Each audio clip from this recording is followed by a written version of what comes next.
మీటింగ్లు పెట్టుకోవచ్చు.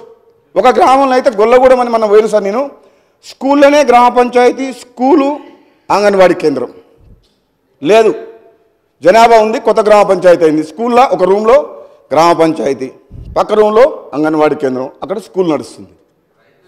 ముఖ్యంగా మౌలిక వసతులు గ్రామాల్లో ఏమైతే కల్పించాలో మనము గ్రామ పంచాయతీలు చేసుకున్నాం, మున్సిపాలిటీలు చేసుకున్నాం అని సంతోషపడాల్సిన అవసరం లేదు.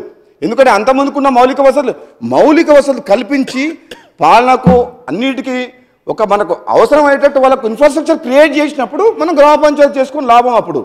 కాబట్టి దయచేసి మీ ద్వారా ప్రభుత్వాన్ని కానీ మంత్రి గారిని కానీ రిక్వెస్ట్ చేస్తున్నాం సార్. పంచాయతీరాజ్ రోడ్స్ పరిస్థితి అయితే ఒక్క రెన్యువల్, ఆ రోడ్స్ పంచాయతీరాజ్ రోడ్స్ రెన్యువల్ లేవు. మంత్రి గారికి ఇంటికి పోయి చెప్పొచ్చింది సార్. నేను పోయినసారి మాకు నేను మాట్లాడినా సరే అపాయింట్మెంట్ తీసుకొని ఏ మంత్రి గారి దగ్గర పోయి గత 2 సంవత్సరాల్లో మంత్రి గారి దగ్గర పోయి గంట సేపు రిక్వెస్ట్ చేసి రోడ్స్ ఇవ్వండి సార్ అని చెప్పిన. రెన్యువల్ ఎగ్జిస్టింగ్ రోడ్స్ రెన్యువల్ చేసుకోలేని పరిస్థితి ఉన్నది. కొత్త రోడ్స్ ఇవ్వండి. లింక్ రోడ్లు లేవు. మునుగోడు నియోజకవర్గం అంటే హైదరాబాద్కు ఆమడ దూరం ఉంది అధ్యక్ష.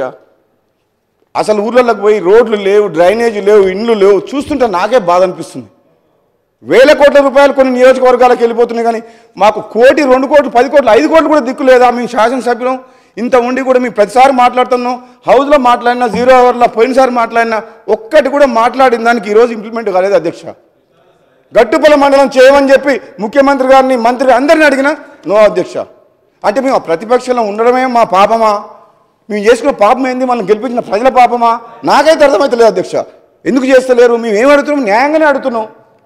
అంటే మన ప్రభుత్వం అందరిదే కదా, ముఖ్యమంత్రి గారు మా అందరికి కదా, మీ ఒక్కరికి కాదు కదా, మాకు కూడా ముఖ్యమంత్రి కదా. అటువంటిప్పుడు మాకు కూడా చేయాల్సిన అవసరం ఉంది అని చెప్పేసి కూడా మీ ద్వారా ఈ ప్రభుత్వాన్ని అడుగుతున్నాం అధ్యక్ష.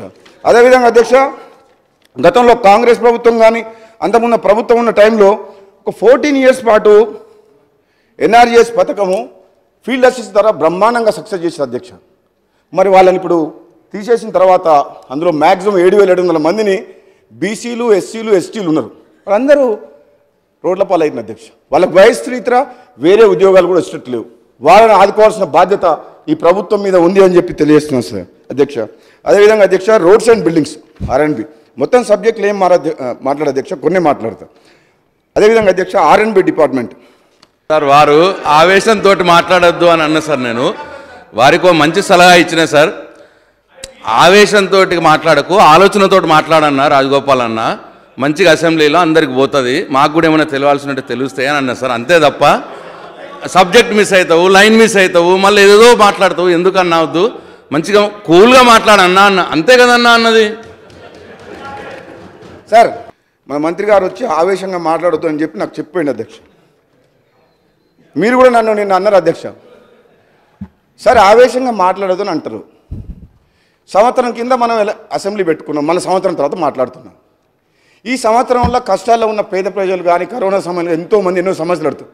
ఇప్పుడు మాకు ఇప్పుడు మీకు ఏదైనా బాధ అనిపిస్తుండొచ్చు, ఎవరిని కలవాలి, ఎవరికి రిప్రజెంటేషన్ ఇవ్వాలి, నియోజకవర్గ సమస్యల గురించి ఎవరికి చెప్పుకోవాలి, అసెంబ్లీలో మాట్లాడాలన్నా వద్దా? ఆయన ఆలోచనతోటి మాట్లాడమన్నాడు సార్. నేనేమన్నా సార్, నా ఆవేశం అనే దాన్ని మీరు అపార్థం చేసుకోకండి. నేను మాట్లాడేది ఆవేదనతోటి ఒక ప్రజల మనిషిగా మాట్లాడుతున్న తప్పితే ఒక రాజకీయ నాయకుల్లాగా ప్రసంగం చేయదలుచుకోలేదు, ఆలోచించి నేను ప్రసంగం చేయదలుచుకోలేదు అధ్యక్ష. ఒక ఆవేదనతోటి మనసులో నుంచి వచ్చిన మాటలు అధ్యక్ష. ఇది R&B సార్ నిజంగా చెప్తున్నా, పోయినసారి కూడా చెప్పిన, R&B మునుగోడు, చండూరు, తెలంగాణ వ్యాప్తంగా ఎక్కడైనా కానీ ఆల్రెడీ ఎగ్జిస్టింగ్ కాంట్రాక్టర్స్ రోడ్స్ పనులన్నీ ఆగిపోయి స్టాండ్ స్టిల్ ఉన్నాయి. నేను ఉదాహరణకు చండూరు పట్టణంలో మునుగోడు నియోజకవర్గంలో మునుగోడులో డ్రైన్ కానీ రోడ్స్ చేయమంటే కాంట్రాక్టర్లు నేను రాత్రి ఎస్సీ గారితో మాట్లాడితే, సార్ ఏం చేయాలి సార్, బిల్లు ఎప్పుడు వస్తుందో తెలియదని చెప్పి చేయమంటున్నారు. ఆ పెండింగ్ బిల్స్ కోసం తిరిగి ఆపేసిండ్రు. బ్లాక్ లిస్ట్ చేయమని మీరు చెప్తున్నారు. సార్ ఒకరినో ఇద్దరినో బ్లాక్ లిస్ట్ చేయొచ్చు, 100 మందిని 1000 మందిని ఏం బ్లాక్ లిస్ట్ చేస్తాం సార్? డబ్బు ఇవ్వండి, ఎట్లా పని చేస్తారు సార్? కాంట్రాక్టర్లు ఎవరు పని చేస్తుంది ముందుకు వస్తలేరు. కొత్త టెండర్ సంగతి దేవుడు ఎదురుగు. ఎగ్జిస్టింగ్ టెండర్లు వర్కులు 7 కాడికి ఆగిపోయి ఉన్నాయి. చిన్న 20 లక్షలు 50 లక్షలు కోటి రూపాయల బిల్లులు లేక చండూరు మునుగోడు ప్రాంతంలో రోడ్లు R&B డిపార్ట్మెంట్ సంవత్సరం 1.5 year ఎట్లా సార్ ఇది? ప్రభుత్వం అసలు పారదర్శకంగా పేమెంట్ ఇవ్వకుండా రాష్ట్ర ప్రభుత్వం మీద నమ్మకం పోయిన తర్వాత ఎట్లా పని చేస్తాం సార్? ఎట్లా అభివృద్ధి సాధ్యమవుతుంది? ఒకసారి మీ ఆలోచన చేయండి సార్ మీరు. సార్ ఇది ఇంపార్టెంట్ సబ్జెక్ట్స్. రాష్ట్ర ప్రభుత్వం మంచి పేరు తెచ్చుకొని నిన్న మన మంత్రి గారు చెప్పినప్పుడు రోడ్స్ వేస్తున్నారు సార్. అంతకుముందు డబుల్ రోడ్స్కి ఇట్లా బ్రహ్మాండంగా చేసిండ్రు. కానీ ఎగ్జిస్టింగ్ వర్క్స్లో పేమెంట్స్ లేవు, క్లారిటీ లేదు. ఎప్పుడు ఇస్తారో చెప్తలేరు. బడ్జెట్లోనేమో ఇప్పుడు బడ్జెట్లో పద్దులు అన్నీ గ్రాంట్ అవుతాయి. బడ్జెట్లో పెట్టినవన్నీ ఖర్చు పెడతలేరు. బడ్జెట్లో లేని అన్నీ వాళ్ళకి ఇష్టం వచ్చినట్టు తీసుకొచ్చి అప్పటికప్పుడు నిర్ణయాలు తీసుకొని ఖర్చు పెడతారు. అటువంటిప్పుడు ఈ పద్దులు ఎందుకు, సమావేశాలు ఎందుకు, ఈ బిల్లులు ఎందుకు? ఇది అవసరం లేదు. ఇష్టం వచ్చినట్టు చేసేటట్టయితే బడ్జెట్లో ఎలకేషన్ చేసిన పైసలు కూడా ఏ వర్క్లో పెట్టినో వాటి ఖర్చు పెట్టకుండా మధ్యంతరంగా ఏది పడితే అది వర్కులు తీసుకొచ్చి వాటికి పేమెంట్స్ ఇస్తున్నారు. అటువంటిప్పుడు ఈ సమావేశాల్లో మన గ్రాంట్స్ డిమాండ్స్ ఎట్లా అధ్యక్ష? ఇది నిజం అధ్యక్ష. నేను నిరూపిస్తా మీకు.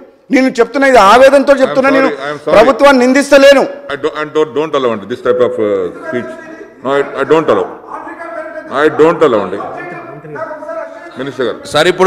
సార్ ఇప్పుడు వారికి ఎక్కడైనా బడ్జెట్లో పెట్టిన అంత ఖర్చు కావట్లేదు అట్లేదని ఉంటే వారు చెప్పమనండి సార్, సభ దృష్టికి తీసుకురమ్మనండి. దానికి ఏం అభ్యంతరం లేదు సార్. కానీ ఈ సమావేశాలు ఎందుకు, ఇదంతా వేస్ట్ అని అనడం మాత్రం భావ్యం కాదు సార్. దయచేసి వారు మాట్లాడిన మాటలను రికార్డుల నుంచి తొలగించాలని చెప్పి మీకు విజ్ఞప్తి చేస్తా ఉన్నా సార్.